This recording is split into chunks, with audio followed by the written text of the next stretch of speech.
Principal के आओ अंदर कहते ही रिवान मुस्कुराते हुए दरवाजा खोलकर अंदर आया। उसके चेहरे पर वही शरारती मुस्कान थी जो हर बार प्रिंसिपल सर के होश उड़ा देती थी। रिवान के आते ही उसने अपनी कॉलर सीधी की, चेयर पर हाथ रखकर बोला, क्या बात है सर, आज तो आप बहुत अच्छे मूड में लग रहे हैं। लगता है सुबह आपकी मिसेस जी ने आपको प्यार के 2 लफ्ज कहकर भेजा है। प्रिंसिपल सर का चेहरा तमतमा गया। उन्होंने चश्मा नीचे किया और आंखों से रिवान को यूं घूरा जैसे कोई शेर अपने शिकार को देख रहा हो। रिवान ने जल्दी से अपने बालों पर हाथ फेरते हुए कहा, अरे सर ऐसे मत देखिए ना, मैं तो बस मजाक कर रहा था, आप ज्यादा सीरियस मत होइए। हंसी मजाक में जिंदगी कटती है सर, सीरियस वो तो तुम्हें होना चाहिए मिस्टर रिवान। प्रिंसिपल सर की आवाज अब तलवार जैसी थी। इस बार की रिपोर्ट देखी है मैंने तुम्हारी, पूरे 2 सब्जेक्ट में बैक लगाई है। कब तक ऐसा चलता रहेगा? कब तुम अपनी लाइफ को सीरियसली लेना शुरू करोगे? रिवान ने सिर खुजाते हुए मुस्कुराकर कहा, इसीलिए तो सर मैंने इस बार खुद को चट्टान जैसा मजबूत बना लिया है। आप देखिएगा, इस बार कोई बैक नहीं लगेगी। इस बार मैं पूरे कोलाज का नाम रोशन कर दूंगा। आप गर्व करेंगे सर? प्रिंसिपल सर ने भौहें तान कर कहा, अच्छा वो तो बाद में देखेंगे, पहले ये बताओ तुमने अब तक अपने पापा से रिपोर्ट कार्ड पर साइन क्यों नहीं करवाए? अब रिवान थोड़ा हकलाने लगा, वो सर असल में इतने सारे काम होते हैं ना मेरे पास, कभी कभी भूल हो जाती है, लेकिन आप फिक्र मत कीजिए, कल तक साइन लेकर आऊंगा। सर की नजरों में अभी भी संदेह था। रिवान माहौल हल्का करने के लिए बोला, वैसे सर आपका सिर आज बहुत चमक रहा है, बिल्कुल किसी हीरे की तरह। लगता है आज आपने कोई नया क्रीम लगाया है, वही ग्लो तो है। Just shut up Rivaan. Sir अब सचमुच भड़क गए, तुमने पूरे कोलाज का जीना हराम कर रखा है, सबसे ज्यादा मेरा। जब देखो अपनी उल्टी सीधी बातें। उस दिन मैं अपनी मिसेस के साथ रेस्टोरेंट में डेट पर गया था और पता नहीं तुम कहां से टपक पड़े, सारा डेट खराब कर दिया। रिवान ने दोनों हाथ जोड़ते हुए कहा, अरे सर प्लीज शांत हो जाइए, इतना गुस्सा आपके शुगर लेवल के लिए अच्छा नहीं होता। ये लीजिए पानी। सर ने गुस्से में ही ग्लास लिया और एक ही सांस में पूरा पानी पी गए। फिर खुद को शांत करते हुए बोले, रिवान मुझ पर एक एहसान करोगे? रिवान ने तुरंत बोला, ऑफ कोर्स सर, क्यों नहीं, बोलिए। यहाँ से दफा हो जाओ और कल अपने रिपोर्ट कार्ड पर पापा के सिग्नेचर लेकर आना। रिवान ने हंसते हुए सैल्यूट किया, जी सर। और हाँ, अगली बार डेट पे जाएंगे तो आपको डिस्टर्ब बिल्कुल नहीं करूंगा, पक्का। Get out. सर की गरज सुन रिवान हवा की तरह बाहर निकल गया। पीछे रह गए प्रिंसिपल सर, जो कुर्सी पर लीन होकर गहरी सांस लेते हुए खुद से बड़बड़ाए, इस लड़के को तो भगवान ही संभाले। दूसरी ओर लाइब्रेरी की खामोशी में किताबों के पन्ने सरकने की आवाज गूंज रही थी। आर्या सफेद शर्ट और नीली जीन्स में सलीके से सजी हुई, अपने बालों की लट कान के पीछे सरकाती हुई फॉर्म भर रही थी। मैडम आपका कार्ड 2 दिन बाद मिल जाएगा, लाइब्रेरियन ने कहा। आर्या मुस्कुराकर बोली, ठीक है धन्यवाद। वो फॉर्म जमा करके जैसे ही बाहर निकली, सामने से किसी की आवाज आई, ओहो देखो कौन आ रहा है। उसने मुड़कर देखा, सामने रिवान था। चमकती आंखें, कॉन्फिडेंट चाल और उसके इर्द गिर्द कुछ लड़कियां जो मधुमक्खियों की तरह मंडरा रही थीं। आर्या के चेहरे पर खिंचाव आ गया। वो खुद से बुदबुदाई, देखो इस प्लेबॉय को कैसे हंस हंस कर बात कर रहा है, और ये लड़कियां भी जैसे ये कोई ऋतिक रोशन हो। उसी वक्त पीछे से माही की आवाज आई, कौन ऋतिक रोशन, कौन प्लेबॉय? आर्या चौंक कर पीछे मुड़ी, अरे माही तुम कब आई? जब तुम ऋतिक रोशन कह रही थी, माही ने शरारती मुस्कान के साथ कहा, बताओ तो कौन है वो? आर्या ने झुंझलाते हुए रिवान की ओर इशारा किया, वही वो, कोलाज का सबसे हैंडसम लड़का। माही ने उधर देखा, फिर जोर से हंस पड़ी, अरे आर्या तुम तो बहुत फनी हो। वैसे रिवान का नेचर ही ऐसा है, वो हर किसी से प्यारी बात करता है, और हाँ वो सच में बहुत हैंडसम है, इसीलिए तो सारी लड़कियां उसके पीछे पागल हैं। आर्या का मुंह बन गया। मुझे तो नहीं लगता, वो चश्मा ठीक करते हुए बोली। चलो अगली क्लास का टाइम हो गया। रिवान ने भी उसे जाते हुए देखा। उसकी चाल में कुछ था, जैसे हर कदम में एक आत्मविश्वास और एक अजीब सी सादगी। रिवान और यश क्लास के बाहर पहुँचे तो देखा समीर सर पहले से अंदर थे। रिवान ने दरवाजे पर खड़े होकर कहा, सर अंदर आ जाए। समीर सर ने इशारा किया। हाँ आओ। दोनों अंदर आकर लास्ट बेंच पर बैठ गए। रिवान की नजर फिर आर्या पर पड़ी, जो नोटबुक में झुकी हुई कुछ लिख रही थी। उसकी झुकी पलकें, बिखरे बाल और कलम चलाने का तरीका, सब कुछ किसी फिल्मी सीन जैसा लग रहा था। रिवान उसे घूरते हुए कहा, कितनी सीरियस है यार ये लड़की। यश ने उसकी बात पकड़ ली। कौन? कुछ नहीं। रिवान ने नजरें फेर ली। समीर सर ने बोलना शुरू किया। सो स्टूडेंट्स, आज हम इंटरनेशनल बिजनेस का पहला चैप्टर शुरू करेंगे, लेकिन पहले एक सवाल। उन्होंने बोर्ड पर आसियान ऑर्गेनाइजेशन लिखा। ये संगठन 5 देशों ने मिलकर बनाया था, मलेशिया, इंडोनेशिया, थाईलैंड, फिलीपींस और सिंगापुर। अब बताओ बाकी 5 कौन से देश बाद में जुड़े? पूरी क्लास में सन्नाटा। कोई किताबें पलटने लगा, कोई नीचे झुक गया। रिवान तो चेहरा छिपाने की कोशिश कर रहा था, जैसे सर उसे ही बुलाने वाले हों। कोई जवाब नहीं। समीर सर ने दोबारा पूछा, और तभी आर्या ने हाथ उठाया। पूरी क्लास की नजर उस पर। आर्या बोली, आसियान की स्थापना 8 अगस्त 1967 को बैंकॉक में हुई थी। शुरू में 5 देश थे और बाद में 5 और जुड़े, ब्रुनेई, कंबोडिया, लाओस, म्यांमार और वियतनाम। कमरे में कुछ पल के लिए खामोशी रही, फिर समीर सर मुस्कुराए। वेरी गुड आर्या, तुमने सिर्फ जवाब ही नहीं दिया बल्कि उसकी पूरी हिस्ट्री भी बता दी। क्लास तालियों से गूंज उठी। माही बोली, वाओ आर्या, you're amazing। रिवान उसे देखता रह गया। भाई देख तो, ये लड़की तो मिल्खा सिंह से भी तेज है। यश ने कान में फुसफुसाया। तू ज्यादा तारीफ मत कर, रिवान ने मुंह बनाते हुए कहा। समीर सर ने सबको शांत किया। कल इसी टॉपिक पर टेस्ट होगा। टेस्ट का नाम सुनते ही रिवान का चेहरा उतर गया।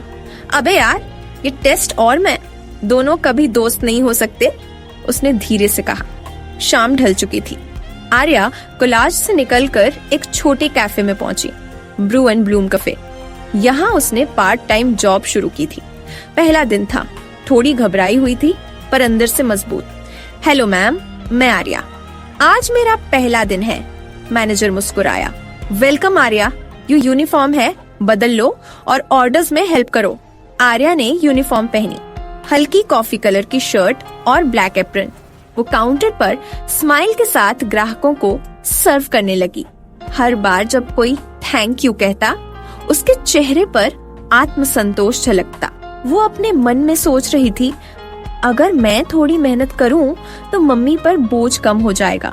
रात के 9 बजे कैफे बंद होने लगा। आर्या ने अपने कपड़े बदले, बैग उठाया और बाहर निकली। तभी फोन बजा। मां की कॉल थी। हाँ माँ, बस निकल रही हूँ, 1 घंटे में घर पहुँच जाऊंगी। आप सब डिनर कर लीजिए, मेरा इंतजार मत करिएगा। ठीक है बेटा, ध्यान से आना। सीमा जी की चिंता भरी आवाज आई। आर्या ने मुस्कुराकर कहा, जी माँ, बाय। मुंबई का हाईवे, रात की हल्की ठंडी हवा और स्ट्रीट लाइट्स की झिलमिल। आर्या सड़क किनारे ऑटो का इंतजार कर रही थी। घड़ी में 9:30 बज चुके थे, पर ऑटो नदारद। वो सड़क की तरफ बढ़ी ही थी कि अचानक हेडलाइट की तेज रोशनी उसकी आंखों पर पड़ी। उसने पलकों को ढंक लिया, आंखें सिकोड़ ली। हे भगवान, उसने धीमे से कहा। वो बाइक बहुत तेज आ रही थी। पीछे 2-3 बाइक्स और थीं, जैसे कोई रेस चल रही हो। जैसे ही उसने सामने किसी को देखा, उसने बाइक मोड़ने की कोशिश की, पर संतुलन बिगड़ गया। बाइक फिसली और लड़का सड़क पर जा गिरा। लोग रुकने लगे, कुछ हक्का बक्का खड़े रहे। आर्या भी घबराकर जमीन पर बैठ गई थी।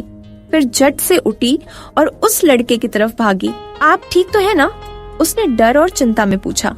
वो धीरे धीरे उठा, हेलमेट उतारा और जैसे ही चेहरा सामने आया, आर्या की आंखें फैल गईं। तुम? वो शख्स और कोई नहीं, रिवान था। रिवान ने भी अपनी आंखों को तरेरते हुए उसे देखा। तुम? दोनों के बीच कुछ पल सन्नाटा रहा। दोनों एक साथ बोले, तुम यहाँ क्या कर रही हो? और फिर दोनों एक दूसरे को ऐसे देखने लगे जैसे कोई अजूबा देख लिया हो। आर्या के होंठ थोड़े फटके। तभी रिवान की नजर अचानक पीछे गई। 3 बाइकों की हेडलाइट्स तेजी से उनकी तरफ आ रही थी। उसने होंठ दबाते हुए कहा, शिट यार। आर्या चौंकी। क्या हुआ? रिवान ने बिना जवाब दिए अपना हेलमेट आर्या की तरफ उछाल दिया और बोला, पकड़ो ये। क्या? आर्या कुछ समझती इससे पहले ही वो भाग पड़ा। अरे रुको! लेकिन रिवान तो पलक झपकते ही गली में गायब। 3 बाइक्स उस सड़क पर आ रुकी। 4 लड़के नीचे उतरे। एक ने कहा, वो यहीं गया है। आर्या के हाथ में अब भी उसका हेलमेट था। वो कभी हेलमेट देखती, कभी सड़क। उसके चारों तरफ लोग इकट्ठा होकर फुसफुसाने लगे। वो खुद से बड़बड़ाई, हे भगवान, पहले तो मुझे लगा ये लड़का बस फ्लर्टी है, लेकिन ये तो असली गुंडा निकला। वो हेलमेट को घूरते हुए बोली। और ये अपने पीछे क्या क्या ड्रामा छोड़ गया। दूसरी तरफ रिवान अब एक तंग गली में था। चारों पीछा करने वाले लड़के उसके पीछे थे। बाइकें बाहर छोड़कर वो पैदल ही अंदर घुस गए। रिवान की सांसें तेज थीं, पर उसकी चाल में एक अजीब आत्मविश्वास था। वो भागते भागते रुका। आगे दीवार थी, रास्ता बंद। उसने गहरी सांस ली। माथे से पसीना पोंछा। पीछे से आवाज आई, अब कहाँ जाएगा रे हीरो? रिवान ने पलट कर देखा। चारों लड़के सामने थे। एक आगे बढ़ा। बहुत भगाया तूने आज, अब निकाल पैसे। रिवान ने ठंडी हंसी छोड़ी। पैसे? वो पैसे तो मैंने रेस जीत कर लिए थे। जीत मेरी, पैसे मेरे। अब हटो और निकलो। लड़का हंसा। तेरे जैसे अमीर बाप के बेटे को इन पैसों की क्या जरूरत? चल निकाल वरना। रिवान ने रूमाल से चेहरा पोंछते हुए कहा। वरना क्या? लड़के ने मुक्का चलाने की कोशिश की, पर रिवान ने उसका हाथ हवा में ही रोक लिया। बाकी 3 लड़के भी आगे बढ़े। तभी पीऊ पीऊ पुलिस जीप की आवाज गूंजी। चारों लड़के चौकन्ने होकर इधर उधर देखने लगे। साले, पुलिस आ गई, एक ने कहा। आज तो छोड़ दे, पर याद रख, अगली बार बचा नहीं पाएगा खुद को। चारों लड़के भाग गए। रिवान कुछ देर वहीं खड़ा रहा। फिर उसने माथा सिकोड़ते हुए कहा, ये गली तो इतनी अंदर है, यहाँ पुलिस की गाड़ी कैसे? उसकी निगाह चारों ओर घूमी। तभी उसे पास की दीवार के पीछे किसी की परछाई दिखी। वो धीरे धीरे वहाँ बढ़ा, फिर एकदम झटके से पीछे से उस परछाई को पकड़ लिया। आहा! एक चीख निकली। रिवान चौंका। तुम? वो आर्या थी। रिवान ने हैरानी से पूछा, तुम यहाँ क्या कर रही हो? मेरा पीछा कर रही थी क्या? आर्या ने झट से कहा। पीछा? तुम्हारा? मुझे तो खुद समझ नहीं आ रहा, मैं यहाँ कैसे आ गई? फिर खुद को संभालते हुए बोली, असल में वो लड़के तुम्हारे पीछे भाग रहे थे ना, मुझे लगा कहीं तुम पिट ना जाओ, इसलिए मैं तुम्हारे पीछे आई। और देखो, मेरी समझदारी ने ही तुम्हें बचाया। वो हॉर्न की आवाज मैंने ही बजाई थी। रिवान ने भौं उठाई। मतलब पुलिस नहीं थी? आर्या मुस्कुराई। जी नहीं, वो तो मेरी मोबाइल ऐप थी। रिवान ने माथा पकड़ा। तो तुम सुपर वुमन बनने आई थी? आर्या तोनक कर बोली। कम से कम किसी की मदद तो की मैंने। और वैसे भी मुझे क्या पता था कि तुम असल में गुंडों के साथ रेस लगाते फिरते हो। रिवान ने उसकी बात सुनकर धीरे से हंसी दबाई। ओह, तो अब मैं गुंडा बन गया? फिर थोड़ा झुक कर बोला, वैसे तुम्हें अपने काम से काम रखना चाहिए, miss Arya the super woman. Arya ने भौं सिकोड़ते हुए कहा।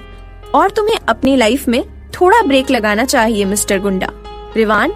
रिवान ने हल्की मुस्कान के साथ कहा। तुम नहीं जानती, अभी तो मेरे और भी रूप बाकी हैं। आर्या ने मुंह बनाया। एक ही काफी था। वो मुड़ी और गुस्से में उसका हेलमेट उसकी तरफ उछाल दिया। रिवान ने हड़बड़ी में पकड़ा। अरे क्या कर रही हो? उसे अचानक याद आया। ओह शिट, मेरी बाइक! वो चौंक कर बोला। सुनो, मेरी बाइक तो सड़क पर ही रह गई, ट्रैफिक पुलिस ने उठाई तो नहीं? आर्या बिना उसकी तरफ देखे आगे बढ़ी। मुझे क्या पता? रिवान उसके आगे जाकर खड़ा हो गया। अरे सुनो ना चश्मिश। आर्या रुकी। क्या कहा तुमने? चश्मिश? वैसे मिल्खा सिंह भी कहना चाहिए था, इतनी तेजी से भागती हो। आर्या की आंखें गोल। तुम? रिवान मुस्कुराया। क्या तुम? वैसे तुम मुझे चोर, प्लेबॉय, गुंडा कहती हो, अब मुझे भी तो कुछ कहना था। आर्या उसकी आंखों में देखते हुए बोली, क्योंकि तुम यही सब हो। रिवान पास झुकाया, उसके चश्मे के पीछे से झलकती आंखों में देखते हुए बोला, लगता है तुम मुझे बहुत अच्छे से जान चुकी हो। आर्या ने उसका हाथ झटक दिया। तुम्हें जानने का कोई इरादा नहीं है मेरा। अच्छा, रिवान मुस्कुराया। तो फिर क्यों मेरा पीछा किया? क्योंकि मैं। वो रुक गई, नजरें झुका ली। क्योंकि मुझे लगा तुम मुसीबत में हो। कुछ पल खामोशी रही, फिर आर्या ने धीरे से कहा, वैसे अब जाओ, वरना तुम्हारी बाइक सच में नीलाम हो जाएगी। रिवान ने तुरंत कहा, अरे हाँ, मेरा प्यारा बाइक, और भाग पड़ा। आर्या ने एक गहरी सांस ली। दिल की धड़कन अब भी तेज थी। वो खुद से बोली, ये लड़का जितना परेशान करता है उतना ही अजीब भी है। To be continued.